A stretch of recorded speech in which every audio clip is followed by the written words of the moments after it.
Hey everyone, this is Marissa from Motor City Spindle Repair, and today we're going to talk about how to extend the life of a spindle. To extend the life of a CNC spindle, you can follow these guidelines and best practices. Regular maintenance. Implement a regular maintenance schedule for your CNC spindle. This includes cleaning, lubrication, and inspection of critical components. Follow the manufacturer's recommendations for maintenance, intervals, and procedures. Proper lubrication. Use the correct type and amount of lubrication for your spindle.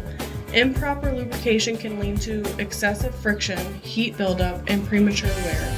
Check and refill lubrication as needed. Coolant management. Ensure proper coolant management to control temperature and remove chips and debris from the spindle area. Excessive heat and contamination can damage the spindle.